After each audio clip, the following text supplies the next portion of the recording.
Hello, folks. Kevin Pollak here. Hope you're well. I'm here to give you a little explanation/disclaimer regarding this episode with Bonnie Hunt, the amazing. We had a power outage. About 10 minutes into the conversation, there was a power outage. So we kind of rebooted and started again. And instead of going back and picking up with the opening,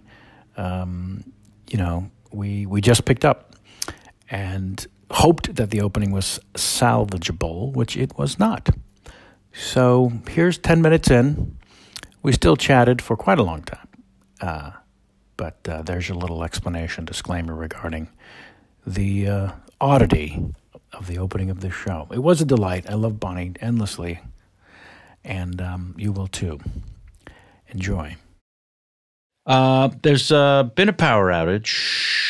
A little bit of a power out.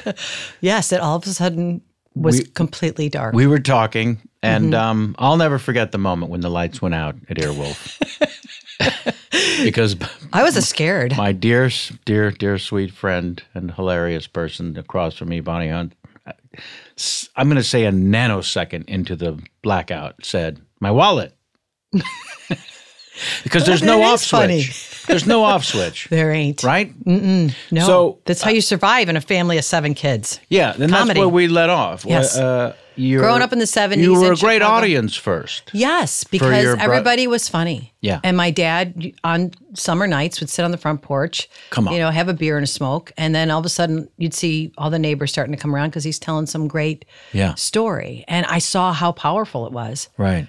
And I loved it. I couldn't wait for it. Like he was Elvis to me, that he could hold an audience like that and tell a story and reel them in and make people laugh. And did you also know that moment where you made him laugh over something and that ridiculous power, joy? You kind of stumbled across it as a kid. I did, but I don't think I did. He was the funny one. In fact, I did a scene at Second City based on my parents, where the first line of the husband is they come home from a party. That's the opening of the scene. They walk on stage and they just get home, and she's laughing. And he says, there's a pause, and he says, "I'm the funny one." And it's like, oh God, what happened? So that's kind of. It kind of suggests there was another man at the party who might have been funny. Actually, it was my mom. Oh. Yes. Oh, I see. Who was a man, oddly enough. Yeah. We were ahead of our time. And how comfortable was Mom with how funny and interesting and storytelling Dad was? She was fine. She would often say everybody was in love with Dad because they were. My dad was very, very handsome, blue eyes and, tall and auburn hair and just, but very Gleason-esque. Wow. In his mannerism and the way he was a big shot when he was out. And did he know of Jackie Gleason? Yes, we adored Jackie Gleason. We grew up with Jackie Gleason, everything Jackie Gleason. Jackie Gleason Honeymooners, Jackie Gleason Show, and then all the albums. So we did. We had all the albums. Wow. And the family would gather and listen to the albums through the stereo hi-fi. The 7-foot wide piece of furniture. And I used to think that there was people were in there singing. Yes. Inside, when you're little. Inside the box. Yes. Inside the furniture. Right. They were lined up. They were in there, little people. And I tried to catch the Flintstones and threw a crack on the TV once. My sister and I sat there with a cup like an entire day once. Nah. The TV, the front of the screen had a crack in it. Oh. And I said to my sister, they run by here pretty closely. So we emptied one of our dresser drawers and we put Barbie furniture in there. Steve, what's your name? Kevin. Just kidding. My next door neighbor was Steve Moscosi. Oh, so wow. Steve would come over and he helped us design this whole thing for the Flintstones. We were like 6 years old. Sure you were. And we made a place for them. And I said, wait till they come out and see all the advancements. But we tried to catch them. We thought modern they were fun. times. Yeah. Was there ever a time when there wasn't someone around in the house? No. No. Not that I remember. Right. And I think that's why I love the process of creativity, because it's all about the team. It's all about the teamwork. And, everybody's got strengths and weaknesses and you kind of work together. I love the process. Was that instilled in you as a family of children by your parents? Yeah. Hey, you kids go off and play and do something and create something, or you just figured it out? Well, my parents were creative. My mom was, a singer and, worked at NBC before she had any kids. All right, settle down. Yeah. What kind of singing is she doing at NBC? Well, she was working at NBC in the script department for the soap operas, the radio soap operas. So she wasn't the 50s. one who recorded Bing, Bing, Bing? No. No, it wasn't her? No. Okay. Script supervisor for soap operas in the 50s. She worked for the head of NBC there at the Merchandise Mart, but she was also a singer. So she was on every weekend on the Morris B. Sachs radio hour. But then when she got married, my dad wasn't thrilled about her continuing that, so she didn't. Oh, well, sure, because that was also the 50s. It was. And grown-ups. Right. But she entertained us. She always said, I gave birth to my audience, and God, she did. But I'm also curious of how, did she ever share with you how she became a script supervisor for soap operas She just kept, getting promoted. I mean, she started with a simple job there as a secretary, and then. And this is in Chicago or New York? In Chicago. At Merchandise Mart. And, okay. And then Eric Danielson, I think, was the head of programming there, and he just kept promoting her. My mom was really smart and really funny and charismatic, and she worked until 2 weeks before she had her first child, which was unheard of in the 50s, to go to work 9 months pregnant. Yes. And then after she had the baby, NBC called the house and said, you have to come back. And she said, no, I think I'm going to stay home, which is what they did. But I always sensed that there was a loss of that part of her life. Sure, of course. Yeah. A thriving professional. Correct. And next thing you know, she's got a brood. Yep. There's 6 of you. 7 that we know of. Okay. You and 6 others. So you're 6 out of 7. I'm number 6. That's what my dad used to call me. 6 out of 7? No, he would say number 6. Oh, number 6. Yes. And you couldn't have been the only one he referred to as a number to get a laugh. No, that was his bit. He would. Yeah, if there was any kid in the neighborhood walking by, he'd always say, "Are you one of ours?" And no, okay, keep going. Yeah. And was the neighborhood filled with kids? Yes. Some of the families were 12, 14 children. So an area of uncontrollable Catholics is what you're talking about. It was. Yes. Yeah. So you would go to church. Oh gosh, yes. Yeah. That was where I got all my acting lessons. Because my mother, before we leave the house, would be like, "Happy family, take one." No matter what was happening in that house. Right. The chaos. The fighting, whatever. Sure. Yeah. The minute we walked out that door, it was smiles and sit up straight. And I mean, I did that in Stolen Summer. That's right. With the kids. Absolutely. You I did. just imitated my mother. But when Dad goes off to work and Yes. Mom now is looking after 7, do you ever stop? You must all the time, and wonder, how the hell did she do that? I don't know. She had no help. It was just Mom. Yeah. And I don't know how they did it. Just making lunch for the kids to go to school. Right. Is 3 hours. Yes. I mean, she's up at 3. Yeah. Well, there's no record of her actually sleeping. There was one time in 1972 that somebody saw her close her eyes. And called the police. Yes. We said, "Oh my God, Mom, are you all right?" I threw a glass of water in her face immediately. Sure. Snap out of it. Didn't react. No. So you come from being a great audience first. Where does it Yes. even cross your mind that you're going to give it a chance to be the funny one? That's a bold move. I think because of how powerful it is. I mean, you see your family, especially your folks, when there's that many kids and there's not a lot of money and you're living paycheck to paycheck, and Right. but you see them watch something on TV And lose their minds. and completely in that moment, you see this like happy person laughing. What's wrong? I have also shared a moment of seeing my parents laugh, and it was as unnerving as if they were openly weeping. Yes. That's how weird it looked. Right. When Mom and Dad lost their shit laughing. Yes, it's glorious. At first I remember thinking, are they okay? And then it was instantly glorious, yeah. And how do we get them back to that? Right. That was the need. Yeah, let's get Mom and Dad back to the laughing times. Right. Yeah. And they would have parties in the house with their friends? Always. Yeah. Oh my gosh, there were so many parties. And would you love running through the legs at the party? Sure. Yeah. I just remember one moment in the kitchen with my mom, and I think it was Jimmy Fitzgerald, who worked at the Sinclair gas station. He was standing in the kitchen. He was a little tipsy. And I remember my mom was making, she had a salad made, and she had put black olives in it. So she drained all the olive juice into a cup that was similar to the one Jimmy No, he didn't. I'll never forget it. And I remember him picking up that drink. Was that your first spit take that you saw live? I think it was the original. Yeah. Yes. Yeah. And my mom just said, Cutty Sark. Ain't that a great cocktail? And it was just olive juice. Oh, that Cutty Sark gets stronger every year. Oh, a few guys was Mogan David, right? Yeah. Well, sure. Yeah, that's right. It was a horrible horrible red wine. No, my parents were with the highball and the parties at the house. Oh, yeah, the highball. And I just so wanted to Tom run Collins. around the drinking parents and the smoking and bumping into people and isn't he cute? And how are we still alive? I don't know. I mean, we were in the station wagon with my dad. He would smoke a pack of Winstons with all the windows rolled up, no seat belts. We're flying around. Well, you broken necks and lungs full of smoke. You had a cigarette smoke to pad you from hitting anything. It was so we were thick. Delirious. Yeah. That was the way they drugged us. Just roll up the windows. It is uncanny. It is. But I mean, I understand why one would gravitate towards it. I'm looking for, and not even a moment in time, but because clearly it's a transition into, I'm going to give this a go. And I'm sensing maybe you didn't even tell anyone in your family that you were thinking about it. You quietly did it? Oh, no, I talked about wanting to be a storyteller, I wanted to write. I mean, I used to go see movies and I'd come home and rewrite them.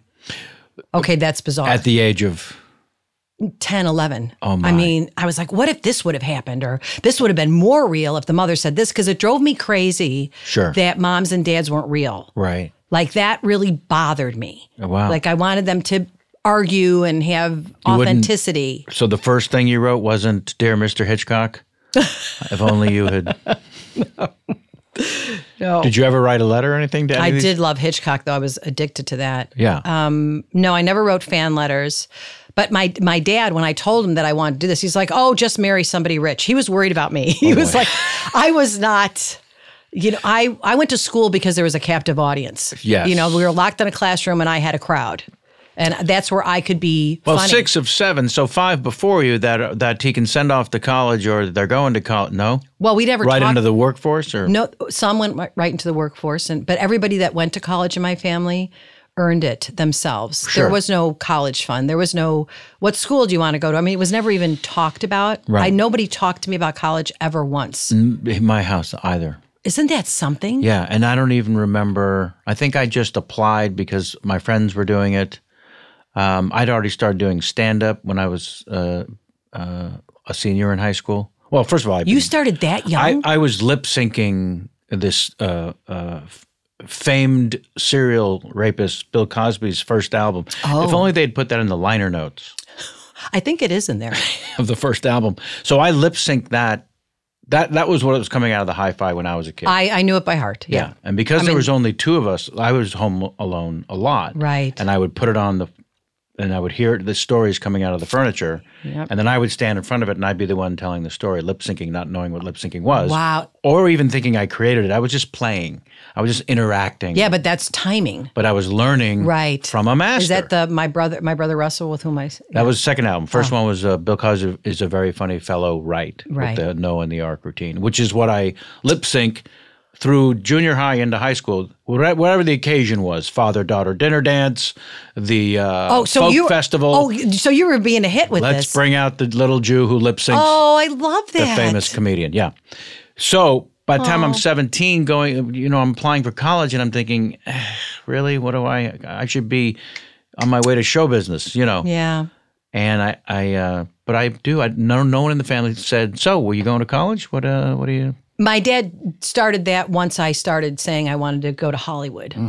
Because that's where I thought you went, but I never thought I'd go there. I mean, I never thought I'd go to Hollywood, ever. Had you been to a live comedy show? Yes. When you went to... Go to Second City, starting at like 12 years old. And who would you see there?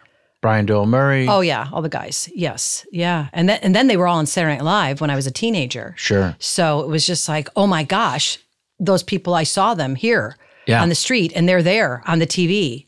I couldn't believe it. My better half, Jamie, and I got very, very, and remain friendly with BDM, the Brian Doyle Murray. Oh, he's the best. He lived one street over from us. They just moved back to Kansas City a couple of years now. But that whole family is funny. Unbelievably so. Mm-hmm. One of my favorite Brian quotes was, I told him I was reoccurring on this show. And he said, oh yeah, I love reoccurring. They're always happy to see you. That's a good Brian. And that's how he sounded when I first met him. And he was, a young man. He sounded like that at 29. Yes. Yeah. So you're 12 and you go to see a live show, Second City. Right. And we went to see Rip Taylor and... was there any sort of connection specifically with comedy? Because my parents were funny and they loved funny people. They appreciated comedy. Right. But you're going home rewriting screenplays. I would sit longhand with a notebook and rewrite entire scenes from Risky Business. It didn't matter what it was. Would you try to find someone who you could read them to, or to you just for you? It was just my frustration with authenticity. I always wanted something to be more authentic because I thought it would be funnier. And so later, when you work with Tom Cruise on the Jerry Maguire, do you tell him? First movie I did, Rain Man, with Tom. Well, no, I'm saying, but when you work with Tom, did you tell him you rewrote Risky Business? No. Didn't come up? Mm-mm. He would have loved it. Yeah, but I didn't think about it because there was a lot that I rewrote. There's a lot of, I still have those. I have those journals. No, you don't. Yes. What are you talking about? You have your rewritten scripts? I have those journals of different movies that I rewrote. I kept journals. I would write down being upset. My mother wouldn't let me see Saturday Night Fever because a girl had sex in a car or something. Yeah, no, she was right. I know, but I already knew a girl had sex in the car. I knew girls who had sex in cars. Sure, of course. My mom would not let me go see it, and Let's name names. Who's having sex in a car when you're in school? No, I can't. They all got pregnant. Yes, they did. No, everybody got pregnant. Yeah. Yeah, of course. they did, and my friends had babies. My friends, I go home, they have 6, 7 kids. Mm-hmm. Yeah. Here I am, childless. Well, same here. But for me, it was planned. Well, I got 3 good eggs left. I was just at the doctor, Kevin. Let's get busy. Have you named them? No, not yet. So you go from writing screenplays to seeing live comedy. Right. And is it seeing live, you Rip Taylor and all the great acts, is it, because I believe that I was watching at 12 years old, Sammy Davis Jr. on stage in... Next time you're in town, I'll keep an eye out for you. You're right. But I remember watching him because he sang and he danced, he did impressions, everything. He did everything. Right. And people were taking photos, in the audience, and he would say, "It's okay. Come up closer. I look like half a matzo ball from back there." And you drift into Dennis Miller when you do Sammy Davis Jr. now. What am I, Quake Quack?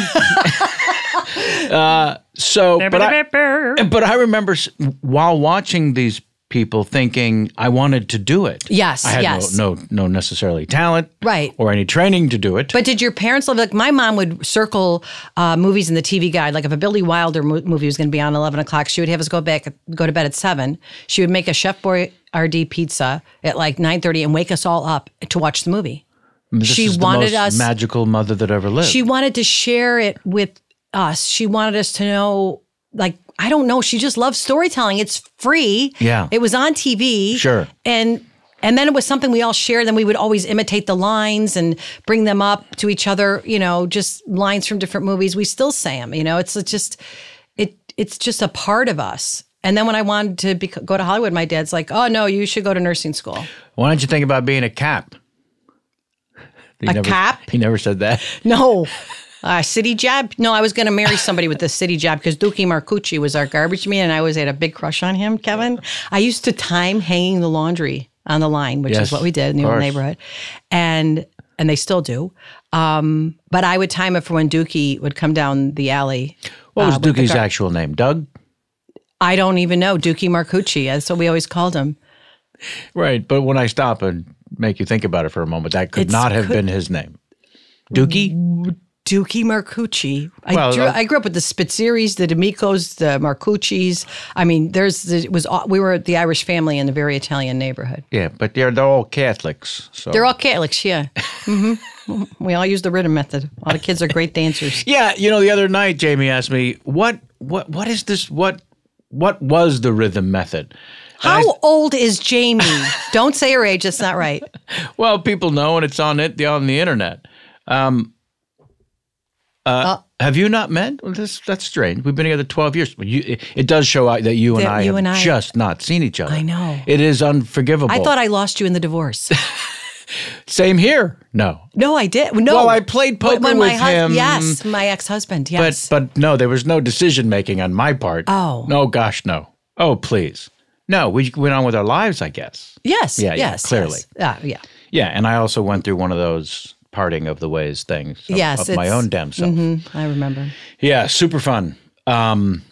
But she said, what was the rhythm method? She's heard it her whole life, but no one ever explained it. And I said, I don't know that anyone ever explained it to me, quite frankly, because as a term, it actually makes no sense.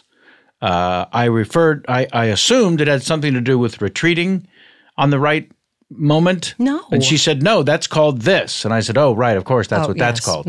So what rhythm are we doing? Can you explain to our listeners? Yes, the rhythm method was when you anticipated you would not be ovulating. Mm-hmm. That was the rhythm of your cycle. Correct. That's what it referred to. Okay, so dummy me, and I'm going to say a lot of the listeners, thought there was a physical momentum rhythm going on. Sam is nodding yes. Sam, please, and this is how your parents confuse you. My mom was, we're kids in the city. We're running all over the place. She told us like all of our private parts. She kept calling it, that's your property. Sure. She did not say the regular names, Nope. the anatomically correct names. She'd say, that's your property. That's your property. Well, of course, that's what I thought it was called. So every time I saw a property for sale sign, I was like, oh my God, people sell it? So that's your way of saying it's okay that we took it literally. Yes. Yeah. Because the first time I went to a sleepover, I fell off the top bunk. I was like 8 or 9 years old at this you girl's fell on house. your property? And I went to the woman that, the mother came in. She said, are you okay? I said, I hurt my property. And she kept looking at the floor. And I said, no, my property, I hurt. I fell right on my backside. And so when she called my mom and said, Bonnie's complaining that her property hurts, my mother was over there. 38 seconds. Yes. 38 seconds. Sure. But that's what happens with those terms when you're a kid. So the rhythm is really the timing of the month. Yeah. Okay. And it took me, I make 61 look good, but it took me 61 years on this planet to finally find out what that meant. So thank you for that. Oh, yeah. We'll always have that. It was like a window of 4 days, I think, where you could have sex. That's right. Yeah. Okay. So you're watching Funny People and you're deciding I'm going to give this a shot and you've seen live shows. Right. Is Second City the first place you drift to or where Yes, I was always hanging around Second City and going to the shows whenever I could. The improv sets were free. So you could go after the show and watch an hour of improv. And that's mostly what I saw was After the improvisation. school or? No, at night. Yeah. My friends and I would go down there on the bus and I lived on the Northwest Side and it was easy to get to Second City. And then I just started hanging out in Lincoln Park because that's where creative people were. But my dad just kept telling me, you can't be a writer if you haven't lived. Oh, wow. And I had been volunteering in hospitals. My mother had us all volunteering. Sure. And so I was a candy striper. You'd go and you'd read to the patients or make the beds or, help feed them, whatever it was.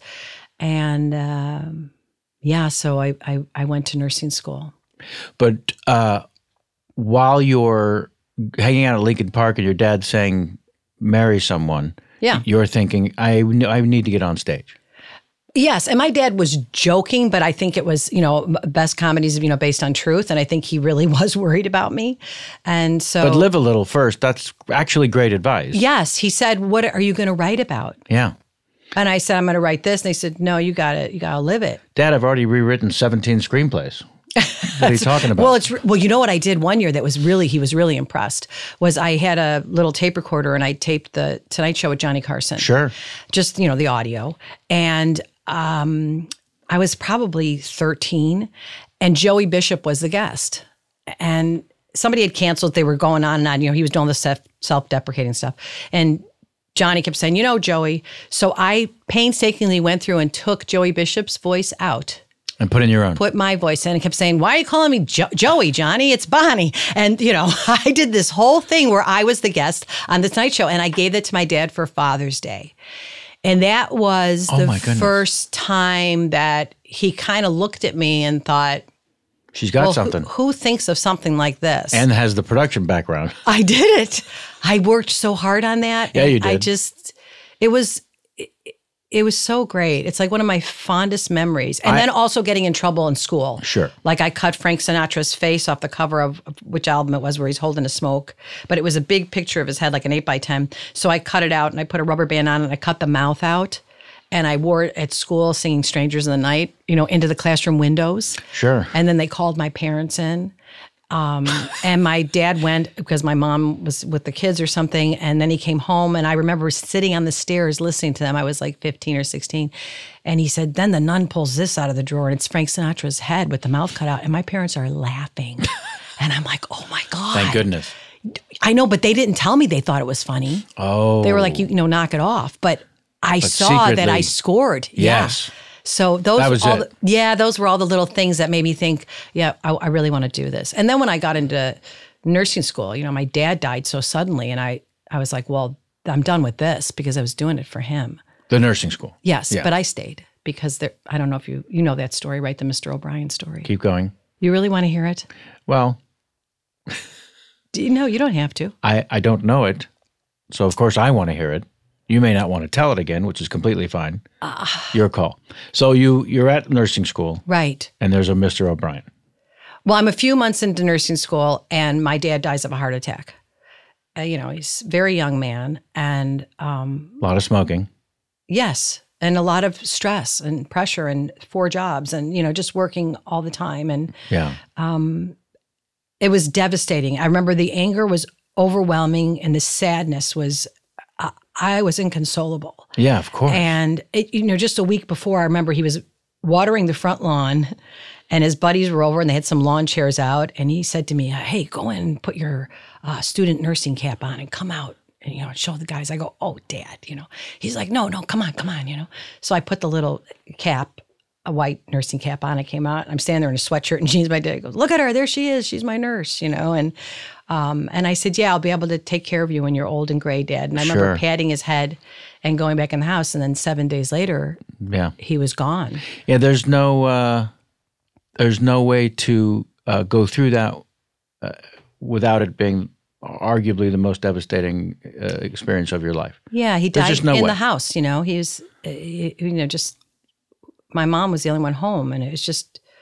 She couldn't revive him, and it was awful. And, so many people out there have gone through that. And you just develop a part of yourself, and there's 7 kids, and, we had a meeting and we're all going to pitch in and give money so we can keep the house and all that. And I tell my mom, I am not going back to nursing school because Dad's not going to see me graduate. And I was going for him, and I was so angry. Sure. And my mom said, well, here she is in all this pain, and she's, dealing with these different personalities with their own grief. And she said, why don't you go back on Monday for 1 more week just in honor of Dad, and then you quit.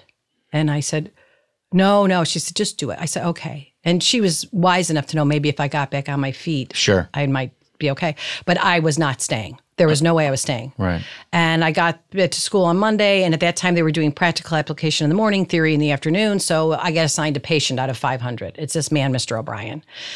And this instructor of the nursing school brings me out in the hallway and she goes, "All right, Hunt, I just want to tell you something. You're not the only person whose father ever died." So, and I'm like, oh my God, this woman's a nurse. And she says, "You can't, put your heartache onto these patients. So you're going to be assigned today to a patient, and this is your business, and you're here to take care of them." And I thought, I can't wait on Friday to look her in the eyes and say, I quit because I'm angry. Yeah. I don't even want to see people laughing. I don't want to see any happiness. I'm so sad. It's like walking through concrete.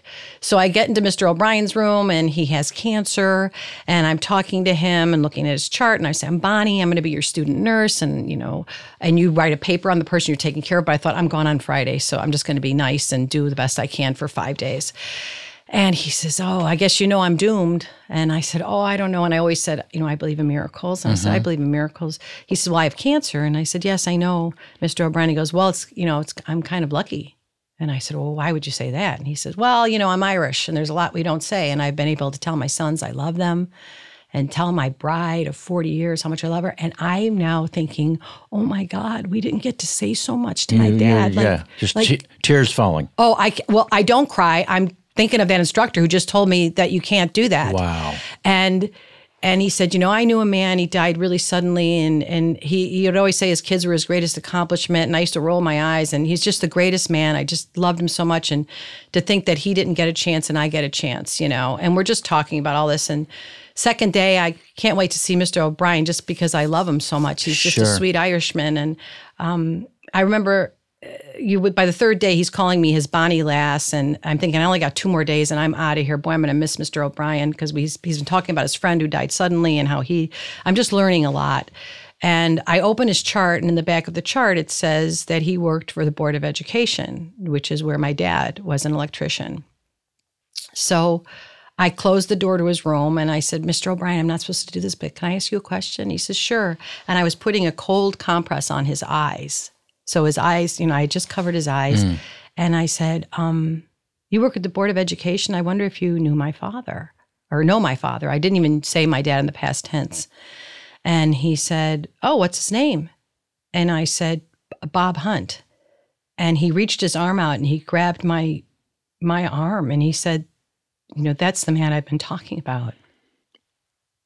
Wow, honey. So I couldn't leave Mr. O'Brien. No, so you sure couldn't. I stayed in school to stay with him. Yeah. And, I don't know what people believe in, but I just felt like wherever my dad went, he's like, excuse me, God or somebody, can we get somebody to stop her? She cannot go to Hollywood yet.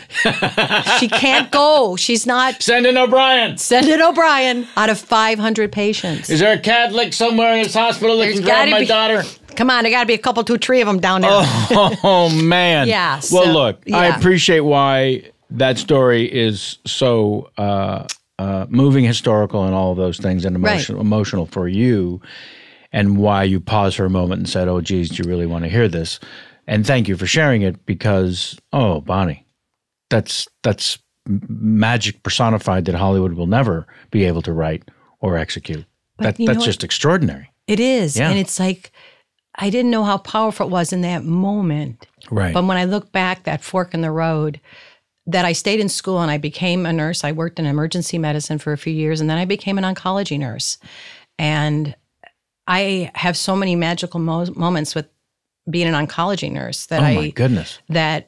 And it just changed me. You get a certain maturity when you see people facing their own mortality. You see their grace and their courage and what really is meaningful and love. And then you see even more so how powerful humor is. Yeah. Where people are so scared and in pain, physically, emotionally. Right. Everybody in the family is trying to protect each other from the emotional side of it. And then I would bring a movie in and say, oh, you guys, maybe you can watch this tonight. And we had VCRs in the rooms. I started bringing VCRs into the rooms. Sure. I used to bring, and then at this point now I get hired by Second City and I'm bringing the entire cast to the hospital. And it became like, this is really healing humor. And then how difficult is it to then transition just into Second City? As you say, you were doing both for a while. Yes. There was an audition at Second City. There was 1 spot open or 2 spots open for female. They usually have 5 guys in a cast and 2 women, and over 200 people showed up, girls. And the auditions went on for weeks and weeks, and they kept narrowing it down. And I kept going, but I was just like, it wasn't an audition where you had to read anything. You just had to go on stage and do little, like 5 through the door, come through the door as 5 different characters. And we got to kind of figure out who you are, just different things. And yeah, it came down to 3 girls, and I was one of the 3 girls, and then I got this job, and I was in the touring company, and I would take a week off and go on tour and come back to the hospital. And they were letting me do that for a little while. And then I got in the main stage company really quickly because somebody in the main stage, I think it was Isabella Hoffman, got a soap opera or something. So she moved to California. So they moved me right up. Right. And I did both for a while. And then one of my patients, again, Rudy Debrievich, said, when are you going to go to Hollywood and fulfill your dreams? And it's after he saw the cast. We did the show in the hallway. And I said, I'm in the room with him, and there's another patient in the other bed. And I'm like, Rudy, are you kidding? I would humiliate myself. I can't go to California. I'd go there and fail, and I have to come back and be embarrassed and beg for this great job that I have. I'm not leaving. And he said, come here. And I stood next to the bed, and he said, what do I got, 2 weeks? And it was another one of those moments. And I said, I don't know, Rudy, I believe in miracles. And he said, I can tell you the biggest regret in my life No. is that I feared failure. No. So take my hand and look me in the eye. And I did. And he said, when I'm gone, you promise me you'll go to California and fail many times. And I said, okay, you have a deal. And we shook hands on it. Again, sent from somewhere. Whatever. I don't know. I didn't put it all together until I was looking back at my life and people were asking me questions like you are now. And then I went, oh, wow. And Rudy passed away. And then Second City was opening a theater in LA. I gave my 2 weeks notice when he passed away. And what age are you at this point? I was, I had been a nurse for years. Late 20s. And yes. I mean, coming to Hollywood when I did was like, what are you doing here? Yeah, you're too old. You're 29. You'll never make it. Exactly. Yeah. That's right. But I was lucky. I was very, very lucky. And I wanted to do what I could see was so healing with my patients. Like I could see how powerful it was. We'd watch TV together all the time. I really didn't have a social life besides Second City doing the shows. I would come in on the weekends and watch movies with my patients. Like they were my life. They were my whole life. Yeah. Well, then, as you talk about wanting to rewrite screenplays because it wasn't authentic, this life you were living in Chicago was as authentic as life can be compared to all the scared and lonely people in Los Angeles who are chasing a dream and don't seek each other out organically, because this is when you first get to LA, I know for me and many people I've spoken to, it's the most lonely place in the world. It is. It was hard. Yeah, me too. Mm-hmm. Just devastatingly lonely. Knew a couple people. More lonely for me because my roommate was Richard Kind. Oh, no. Yes, we had an apartment on Long Prairie in West Hollywood. Is this before or after the George Clooney years? George was there. Yeah, we were all starting out. George would drive me to auditions and he introduced me to everybody, but he was struggling as well at the time. Oh, yeah. He had a little apartment with a splattered painted refrigerator we thought was so cool and hip. I mean, it was just the beginning. We used to listen to Rosemary's albums and sing all night and dream about what would happen to us. And you and I both get our starts really from Barry Levinson in terms of film. Mm-hmm.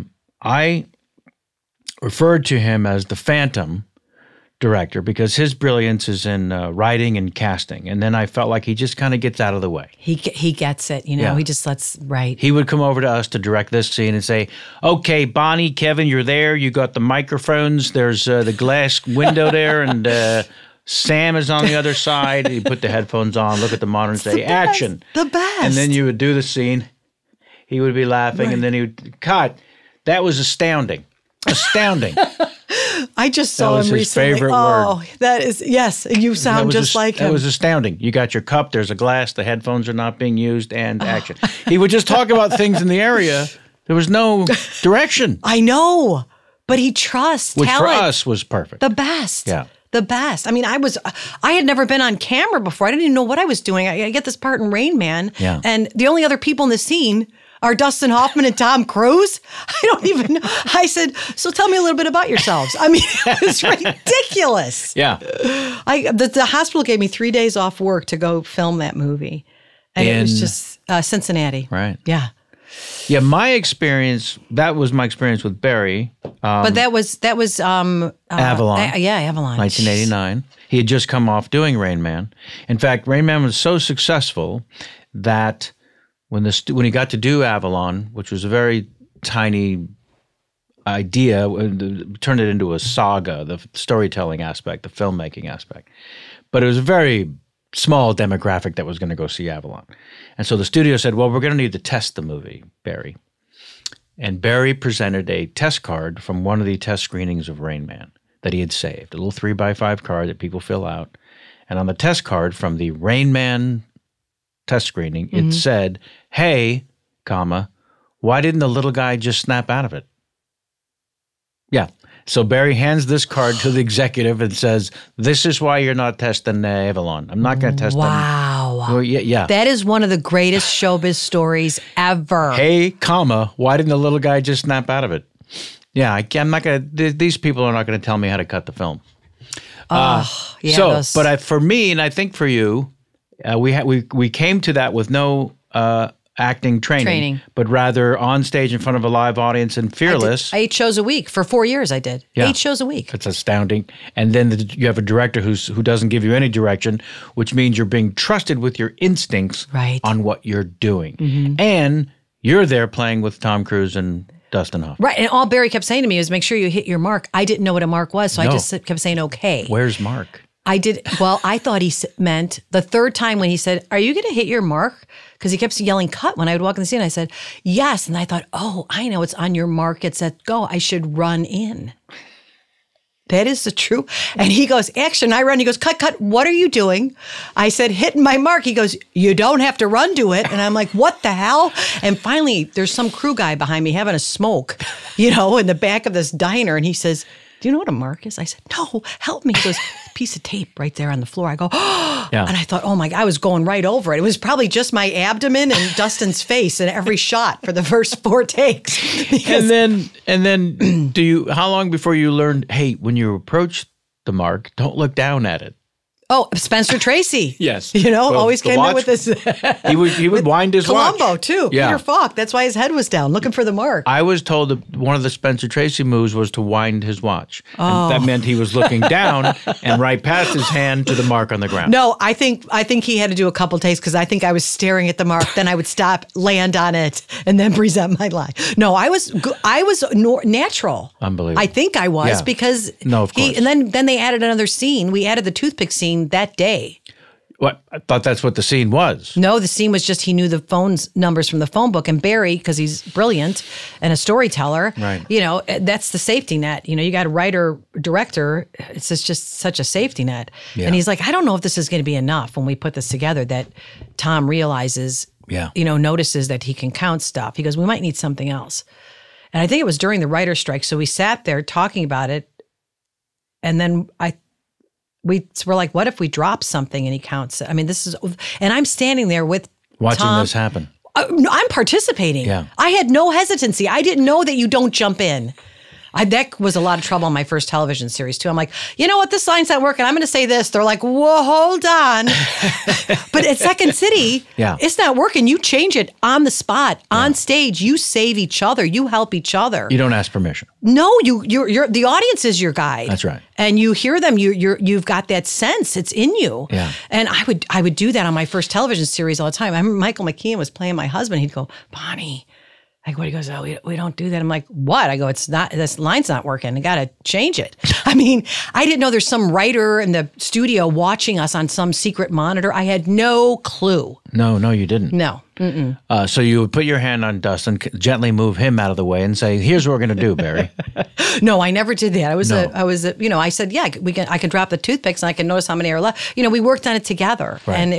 And what was even more impressive was the kindness of these guys to include me. Yeah. I mean, they did not look at me or talk to me any differently than they did each other. Well, that was the remarkable thing that I've talked about in terms of Tom Cruise leading by example and the generosity of spirit and the work is because in A Few Good Men, we're supposed to be old friends, and in the acting world, we're supposed to be co-stars, but it was not necessary to treat me like an equal from the nanosecond that I arrived. That just wasn't necessary. It's professional. Yes, it's what's right, but we know how often it doesn't happen. But in my mind, I was also thinking, if he talks to you, it's going to be great. You're lucky, yes. And so I'm curious in the experience of Jerry Maguire, where you have a much bigger part, one of the leads, what you experienced from him and his generosity as well, because I talk about the guy till I'm blue in the face. This is a pen that he gave me in 1991 on the set of A Few Good Men. Are you serious? I am serious, and I've talked about this pen, this ridiculous thing. He was writing with it during rehearsal, and I made fun of him because it's a ridiculous pen. It's like Mont Blanc on steroids. Yes, is what it's it a is. sports car. Yeah, and I gave him shit about it, and he laughed the first 11 times. And then he said, try writing with the pen, Kevin. And I said, seriously, Tom, it's a pen. What's the big deal? Here. So he said, try writing with it. He said, just try writing with it. So just for you at home, she's going to write with it. It's like an angel wing floating on a cloud. Wow. Wow. Yeah, exactly. Well, when you got money, put it into a pen. Well, so I gave him grief about the pen, and 10 days later, we're shooting the movie, and then knock on the door of my trailer. I open it up, and there's his assistant hands me a wrap gift, and it's one of these pens in a teak triangle rectangle box. Wow. And I go to Tom and I say, thanks. And he says, you like? And I said, this is crazy. I've known you 2 weeks. You should talk to someone. This isn't right. And then later in the day, he sees me making a note in my script with a different pen and says, where's the pen? I said, oh, Tom, I can't use the pen. No, the pen goes on the mantle in my house with a pin light hitting it. Yes. No, the pen's a story now. It's not something I used to write with. Mm-mm.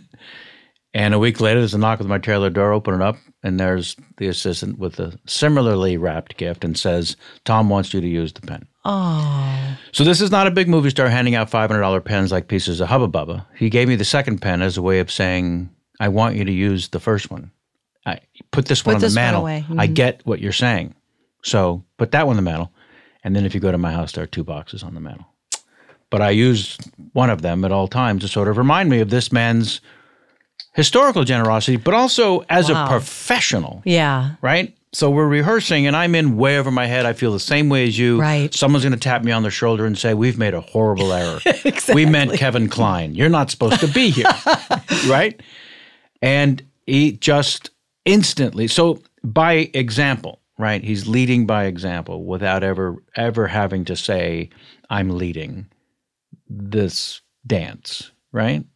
So what was your experience in terms of that? Because well, like the pen, one time he said, can you throw this coffee cup out for me? And I said, oh, yeah, I guess so. And I still have it. And then you got a second coffee cup. He sent you a second one when he found out. Well, it was double cupped because it was hot. You had kept the first one. Yes. It was great. I do remember a scene in Jerry Maguire where I opened the door the first time that my character Laurel meets him. Yes. And somebody kept saying, Tom, he said, oh, I'm Jerry right now. Call me Jerry or something. And he had his headset on. He would listen to music in between takes, probably his way to block people out or get into the zone. And he did very similar on Rain Man. But I took a risk, first take, and opened the door, and he's staring at me in the sunglasses. I said, oh my God, Dorothy, the guy from Risky Business. Cut. Let's go again. It's funny. Action. Yeah. Oh my God, Tom Cruise. Are you kidding me? What are you doing here? The second take. Yeah.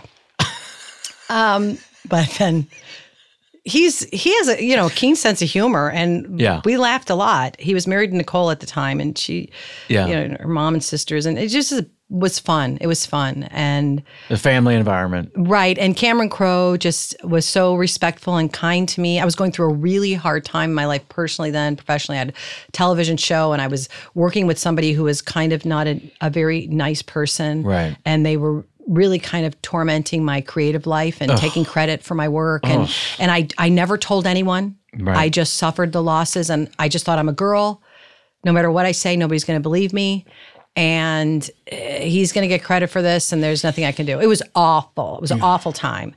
And so now I'm on the set with these really creative, talented people, and there was a lot of scenes I wasn't even in. And Cameron's like, you want to come in tomorrow and be in that scene? And you want to be in the kitchen and maybe say something? I'm like, yeah. And, it was so great. Or you want to look out the window and watch her get into the truck? I mean, there was just moments that he allowed me to just really collaborate with him.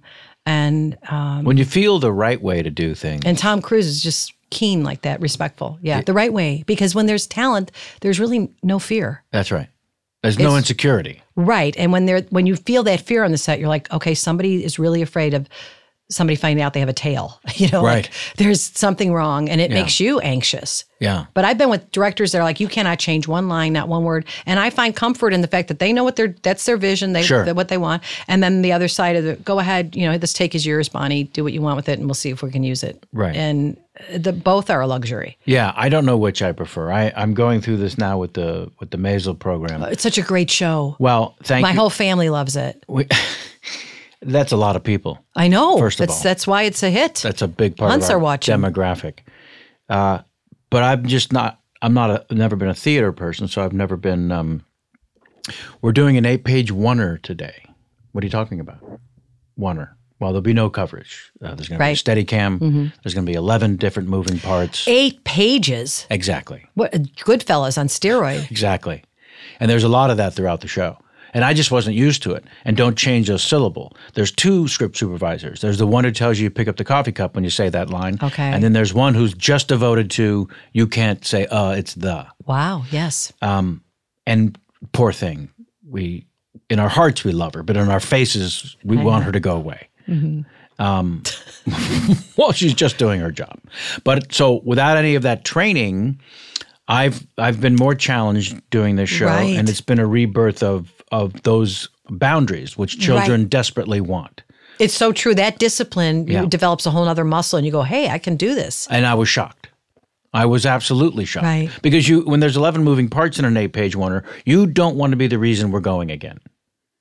Oh, God. Right? Ain't that the truth? Because everyone's going to take their turn screwing up. And no one's going to be angry because it's something we rehearse for 2 hours.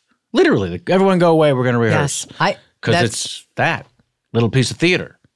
Did theater ever pull you in? Broadway? I would love to do Broadway.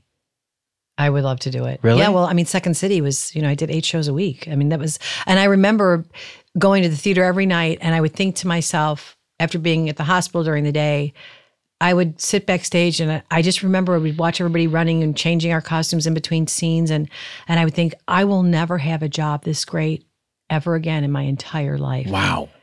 Because we're thinking on our feet, plus we're doing scripted material, and all those people out there are coming here to feel better. Yeah. And it was awesome. There's a sense of being live in front of people. Well, that's the way I did Life with Bonnie. I mean, oh my God, you're so hilarious in it when you can't. First of all, you are so great in Stolen Summer. I know it's just one of those little reality shows, but you are so good in that movie. I have all these nieces and nephews, and as they're growing up and getting older, they're discovering my movie. So I'll end up sitting there with them, and they'll be watching it. Oh, look what's on, and the family's just like, God, Kevin's so great, and it's like you're so good, and you're good in everything you do. But the Life with Bonnie. Oh my God, you were hilarious. Well, I don't know how to. Where is it? I gotta put that online. Yeah. Because that scene Yes. where we're in the restaurant and you're romantically interested in me as the owner of the station's son, who I have to be nice to. Oh my God. And the hairpiece. Yeah. And the sweater. That's right. And when you take me dancing and you say, I've only danced with the blow-up doll.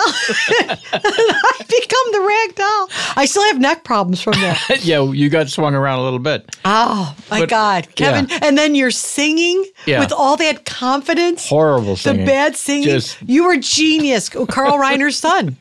Carl Reiner was the owner of the station. Oh, that's right. Yes. You were his son. It was not Rob Reiner. No. It was another Carl Reiner son. No, but his name was Mr. Portenbody. Yeah. Yeah. He was somebody That's important. Right. So we called him Mr. Portenbody. Portenbody. Yes. Oh, man. That was a great show. I love that show. I'm still so darn proud of that damn thing. It was trailblazing.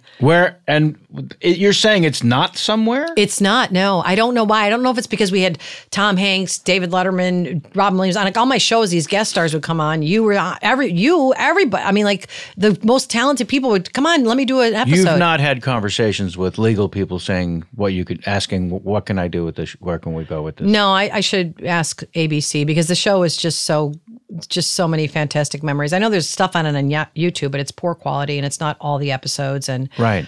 But that episode with you as the son of the owner of the station, and everybody's dreading you coming to town, and you kind of take over the show, and then I have to flirt with you. And just a talentless schwanz, just an absolute idiot. And then you start feeding me at dinner? Sure. Oh. That's right. Oh, my God. This is freaking hilarious. I don't know. The crew, when the crew, you were one of those guest stars that when you were on, the crew could not hold it together. And that's when it's the most glorious, fantastic drug. Painful. It's a drug, and I crave it. I want it, and I mean, I had those moments with Tom Hanks on the Green Mile, which is it's such a drama, but we could not get through certain scenes. Absolutely, we couldn't look at each other. So don't. Yeah. I'll do the forehead acting where I have to look at the center of their forehead. Oh, I can't look into their eyes. But I can't.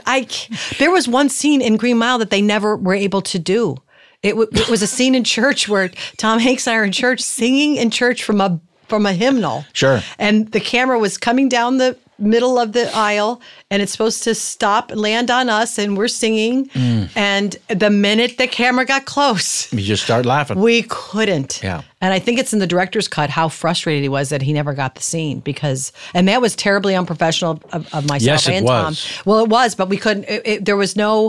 You'd have to drug us to get us to not laugh. I've had those moments, and you're right. They're the best. I had that with you in Stone Summer and in Life with Bonnie. Yeah. I remember not. Well, it reduces us to children. We're basically 9-year-olds. Well, that whole scene with the Jewish and Catholic. Yeah. Don't laugh at the funeral. And don't laugh at the funeral with us. And that scene with Aiden, who, God, I love him. He's adorable and brilliant and wonderful, but he was. But a professional. He's a professional. He's a theater-trained professional. You and I are the wackadoos. We're not. How did we get in? We have no discipline. Did anybody see the stamp on their hand? No, I don't know how they got in here. And that was just so fun. Yeah. Just really fun. And but you mentioned the directing thing. You love that. Love it. Yeah, I just finally dipped my toe in it, and I'm so angry that I waited so long. Because you're a storyteller, that's what we are. Especially as comedians, you have to build a story and know that your timing's right, so you can surprise people with funniness and something relative. And also just genuine love for every I love department. It. I never had kids, so when I'm directing, it's like this is my family, and I want everybody to feel good about themselves. No matter if you have 2 lines and you have 30, I want you to feel good about it. Right. And that's how I felt. And when I was doing my first shows, The Building and my first Bonnie Hunt show where I played a news reporter, I was writing all the episodes, directing all the episodes, producing the episodes, and no one had ever done that in the history of television. No. So I had to go to every guild. Yeah. I had to go to the Directors Guild in this huge meeting and argue why I could direct and star in my own show. Right. It was groundbreaking is what it was. Nobody did it. And I look at all it's normal. See all these girls doing their own shows. I'm like, gosh, Right. That was a tough road. It was a tough road, but definitely worth it. And maybe because you had spent that time as a nurse, I'm going to suggest in that world, you gathered the strength and confidence to go into the silly show business world and say, well, I'm just going to write and direct these. Because I've worked with idiots. They don't know what they're doing. Well, especially in emergency medicine, you're assessing and thinking on your feet. And I was trained, but when I left school, I was trained as an ER nurse. So that was my, and I had such a need for the speed. Like I would do these 12-hour shifts and I didn't want to leave because I thought I can't leave. But what if something goes wrong and I'm not here? I mean, I got so addicted to, the triage and assessing people and making sure you saved everybody and my brother worked in the same ER and we'd always talk sometimes at night and say, he's a doctor. And we'd say, we don't want anybody to feel our pain. Right. And we'd see these people come in with their mom or their dad or a sister, and we're like, we got to save them. And I just remember doing CPR for way too long and using paddles way too long, thinking I can't go out there and we didn't. That's right. So when I got to Hollywood, or even at Second City, if somebody would say, maybe you're ambitious, I didn't know any better. Right. I thought nobody's going to die. We're just putting on a show. Right. And I can do that. Sure. And so when I did my first show, they're like, well, there's 20 writers on Friends or 25 writers in the writers room. I said, oh no, I wrote all the shows already. And I remember Jeff Skansky at CBS is like, what? And I go, I can bring them all in. We don't need to hire anybody. I just want to write the show and just do it. Because at Second City, you had to write 5 new sketches a week, basically? You did everything yourself. Yeah. You directed yourself. I mean, there was a director, but once you're on stage and you're improvising, you figure it out based on how the audience is, the wave hits you. It's like surfing. Yeah, you get timing. Yes, it's awesome. It's the best. Yeah. That's why the people come out of the theater like you doing stand-up. Oh, and I was the same thing. We knew all those albums when we were kids too. Like we would make the family laugh. And my brothers and sisters did that more than I did. But I used to, love watching them make everybody laugh. Somewhere in the research, it said that you did stand up. I did sit down, basically. I would go out and sit down in a chair and talk about my day. Sure. I never prepared any material. And I did it once as a stall because somebody was late. It was at a place called Bob's Bar or in Chicago by Wrigley Field. Mm-hmm. And it was Joan Cusack and I were in the same improv group, the group of guys, and we were starting out.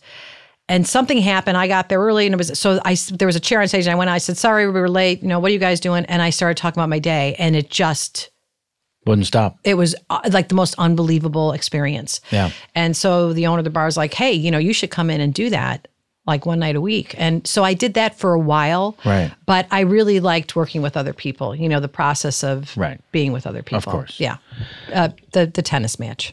All right, something's happening. Something's happening within the eyeball area? Yeah. Is it coming off? We have run ourselves out of time. Oh, thank God. Exhausted. Never been so bored in my entire life. It's such a odd time to share that with me. No, I love you, Kevin. Are you kidding? We're coming up on 90 minutes, and we lose the studio space that I was able to book. We had thankfully only a 4-minute shutdown from electricity. It was only 4 minutes. Power outage.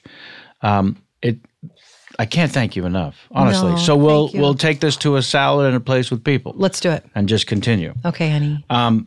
This part of the show is time for Kevin's pop quiz. Oh. For you, between 5 and 15 points possible for each of the following 3 questions. They're real. Once the final score is tabulated. Okay. She's already got the first question right. Now we go to there must be 4 questions. All right. Once the final score is tabulated, it'll be posted on our website along with the current standing of the top 100. Are you ready? Yes, I'm ready. Question number 1. Keith David or David Keith? Do you know I worked with him? Which one? The one from Family Affair. That's right.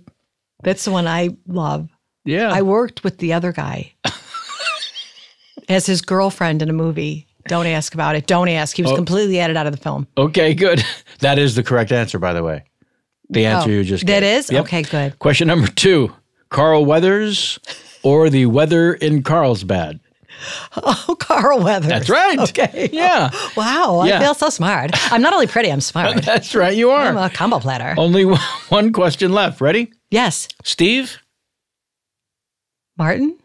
Correct answer. Oh, my gosh. Unbelievable. A perfect score. Do I get a pen? You get a travel mug. I do love this mug. I travel. This is my brother-in-law gave me this. So Oh, well, I don't want to compete. I'm just saying this is pleather. It's made out of pleather. Oh. Yeah. What? You're like serious. This is beautiful. Well, it's yours. I love it. It should last at least 6 weeks. Before, like most of my relationships. Before, like them, it comes apart and you call me and say, what happened?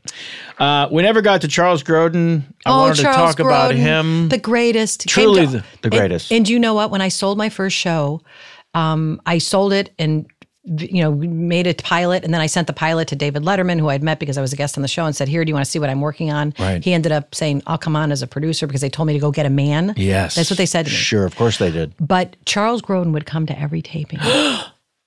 He would come to every taping and sit in the audience and just encourage me because we had done Beethoven together. Yeah. And he wrote me a letter saying, you're the wittiest person I have ever worked with. See, these are life-changing moments. I know. When you have a hero tell you you're great. Charles Grodin. And then he shows up every taping. Comes to the taping. To make it crystal clear that he thinks you're great. Yes. Oh, my goodness. Well, thank you for sharing that. I know, I'm pretty lucky. Sorry I had to beat it out of you. Jesus. What the hell? It was the look you were giving me. Do I have to put my date of birth on here? Nope, just a signature. Oh, yeah. All right. The internet can tell me. If you sign it, we're done. Where do I sign it? Well, where it's got an X. Okay. I put an X there. Here, while I'm wrapping things up for the folks at home, you can write your name on the table because that's one of the rituals here. What are you going to do with this table, honey? Is it stay here in the studio? The studio stays here, much like the Earth. When people say, oh, we're destroying the planet. No, the planet's going to be fine. It's the people who are going away. This person is going away, and this table will stay here to help the next podcasters and the many generations that follow. I'm wrapping up after 10 years. Oh, thank you, I was at Kevin. the forefront with a machete in each hand, and everyone said, what's a podcast? And now it's become jury duty when a friend calls you and asks you to be in their podcast. Sam Kiefer, what a run, buddy. Truly my pleasure. You know what? I'm going to put on the headphones just because I want to know what you're saying. Truly my pleasure. Nope. The whole time. Congratulations. There we go. Can you hear now? Now I can hear. Truly my pleasure, start to finish. You're such a great guy, honestly and truly. And I'm sorry you also have to quit today. Yeah, it's a weird rule. It is a weird rule. And I feel like I'm to blame, and yet I'm not going to take You're that. 100. It's you made the rule. 100%. I did make the rule. But thank you for agreeing to quit Honestly, today. truly my Because it's pleasure. about solidarity. If anyone's hiring. If we don't have that, we have nothing. And thank all the folks here at Earwolf for embracing the show and allowing us to do this and that and the other thing. Bonnie, do you want to mention anything where people will go and see a thing or find a place? Right now, I'm on Escape at Dannemora on Showtime. I'm so sorry I didn't bring that up either. What an extraordinary piece of work. And also so mature of Ben Stiller, quite frankly, to step up and tell that story Right. from beginning to end. And everyone who participated was just exceptional. Everybody was great. But also, since this is your winding down the show after 10 years, I just want to say thanks for having me on. Aw. And I think you're fantastic, and you're one of the true talents. But you're technically not known for your taste. That's true. The only taste I have is in my mouth. That's right. Thank you for that. See, we want compliments and then we can't take them. No, I know. Yes, I know. It's so true. It's like, what's up with that? Yeah. We crave attention. The moment it comes, we run away. Don't you dare be nice to me. Yeah. We call it the come here, get off. Well, thank you so much for that. And thank you for being a part of my personal history in every way prior and today. Yay. So thank you for that. All right. We also have to talk about we'll talk about that at lunch. Remember when I brought you, Don Rickles, and Robin Williams together for dinner in Vegas? Oh. I forgot about that. I just had a flashback. I did too. Yep. Well, you have to share a little bit more. Well, we were all in Vegas because, Robin was one of my best friends. Yeah. And we would go every year to Vegas, Labor Day weekend. So you were there. I was there. Robin was there. And Don was doing a show, Don Rickles. Yep. And Don and Robin had been passing ships, but never had really met. Right. So I was going to meet Don after a show for dinner. And I said, Robin, do you want to come? He's like, oh my God. And then I talked to you on the phone or whatever. And Yeah. I'm like, yeah, you come too. Yeah. What a night. Ridiculous. In a shut down restaurant. Yes. All of us in that back room laughing till all hours of the night. But just waiting for Rickles to speak, really. The best. Yeah. The best. Well, thank you again for that. Yeah, well, You created a historical moment again. Robin and I used to talk about it all the time. Yeah. What a great night that was. It was pretty I have magical. photos from that night. You do? Yes. I'm going to need to see Yes, one. I will text. please. I will take pictures of them and text them to you. Okay. Well, I'm going to wait out the next little story that Bonnie has. That No, she's I been have too holding many. out. No, go. Well, that is the truth. You and I could just do a brand new podcast. We can, where just- we just talk to each Right. other, and And you want to share showbiz stories because they're so fantastic. people do want to hear them. They do. They I wanna- have found. I loved them. Yeah. I still love hearing them. All right. Well, check your calendar. Okay, We're honey. going to come back here and create a new show. Okay. And we're going to call it Bonnie and Kevin. Oh, my name's first. Yep. Oh, wow. That's right. I'm going to show the respect that so many others didn't, People have been very good to me, except that one person. who goes nameless. He- because he- you were raised properly. But people could do the research and find out who it is. No, they'll never. Some people know that. Other people that have worked with that person know because they went through similar things, but I didn't know that till years of therapy later. Yeah. We'll shout out to the therapist. Yes. No reason to mention him by name. It's my, All right. my mother. Yeah, that's right. Okay. Well, thank you, listeners and wonderful people out there in podcast listening land for all your love and support over the years. Continue to follow the antics at Kevin Pollak on Twitter and Kevin Pollak 123 on Instagram. Let me know your thoughts. I'm going to keep open the fan mail at KPCS at gmail.com for a while because I want to read your notes about the the end of a 10-year block of time we've spent together. I want to hear from you. Fan mail at kpcs at gmail.com. No, is that right? Does that sound right? KPCS fan mail at gmail.com. Yeah, that's what it is. All right, Sam, let's wrap it up. Thanks to Sammy and Jamie for all their participation as well. The final shows on our YouTube channel with Pamela Adlon and Jim Jeffries. And should we end with Shallow? Tell me something, boy. Aren't you tired trying to fill that void? Perfect. Thank you. We're the Bradley Cooper and Lady Gaga. I think so. of the comedy world. Yeah. But you know what? Let's call the new podcast that. We are so done Gaga, and so set. Gaga and Cooper. No explanation, just Gaga and Cooper. And what are they going to do? They can't sue us. They can't. No. No. We'll slightly spell it differently. They'll put an H in Gaga. Gaga and Cooper, episode 1. Thank you all again. And until next time, and as always, get out of my face.